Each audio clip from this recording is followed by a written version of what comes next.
कुछ लोग जो हैं वो सेक्सुअल एक्टिविटीज़ के बाद जो है वो शेम फ़ील करते हैं कि पता नहीं मेरा पार्टनर मुझे जज ना कर रहा हो। तो इसकी बहुत सी वजह हो सकती हैं। इस वीडियो में बात करते हैं इसी टॉपिक पे। अस्सलाम वालेकुम, दिस इज़ फतिया अशरफ। लोग जो हैं वो सेक्सुअल इंटीमेसी के बाद या एक्टिविटी के बाद क्यों इतना शेम फ़ील करते हैं, उसकी बहुत सी वजह हो सकती हैं। सबसे पहले जो है वो अनरियलिस्टिक एक्सपेक्टेशंस, कल्चर एक्सपेक्टेशंस हो सकती हैं, या बहुत सी अनरियलिस्टिक एक्सपेक्टेशंस हैं जो लोगों को होती हैं कि अगर इनकी मैरिज को इतना टाइम हो गया तो अब इनको कंसीव करना चाहिए, या फिर अपने पार्टनर से, क्योंकि बाज़ू का मेल को ये भी होता है कि अगर मैं बेहतर तरीके से परफॉर्म ना किया तो मेरी पार्टनर जो है मुझे जज ना करे, मेरा साइज़ पता नहीं ठीक है कि नहीं।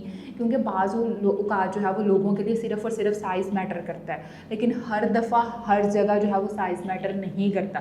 कुछ लोगों की इतनी स्ट्रॉन्ग जो है वो इमोशनल कनेक्शन होता है कि उनके लिए सिर्फ़ और सिर्फ दूसरे पर्सन का इमोशनल कनेक्शन मैटर करता है। उनके लिए साइज़, उनके लिए बाकी चीज़ जो है वो कुछ भी मैटर नहीं करती। और सेकंड चीज़ ये भी हो सकती है कि स्ट्रेस की वजह से, और अगर आपने बहुत ज़्यादा स्ट्रेस ले लिया है कि मेरी पता नहीं सेक्सुअल परफॉर्मेंस कैसी रही है कैसी नहीं है, उसके बाद भी कुछ लोग जो है वो एंजाइटी का हो जाते हैं कि लाइक उनको सेक्सुअल एंजाइटी हो जाती है।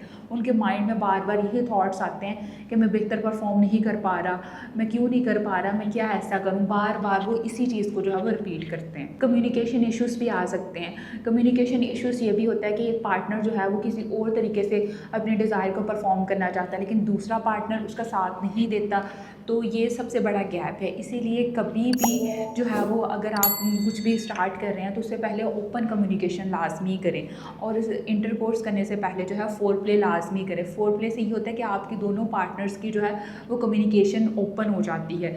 इसीलिए ये चीज़ें जो है वो ज़रूरी हैं। अगर इसके ट्रीटमेंट प्लान पे बात करें तो सबसे पहले अपनी फीलिंग्स को अंडरस्टैंड करें कि आपकी एक्चुअल में फीलिंग्स है क्या, आप किस तरह खुद को सेटिस्फाइड करना चाहते हैं, आप में जो है वो कहाँ कम्युनिकेशन गैप आ रहा है, या क्या ऐसी वजह है, या कोई साइकोलॉजिकल इशू है।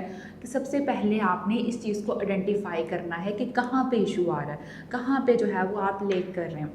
और सेकंड जो है, अगर आप कम्युनिकेशन जो है अपने पार्टनर से करते हैं, थ्रू दी कम्युनिकेशन इस चीज़ को रिजॉल्व नहीं कर पा रहे, तो एक प्रोफेशनल हेल्प लाजमी लें। उम्मीद करती हूँ ये वीडियो आपके लिए इन्फॉर्मेटिव होगी। Thank you so much.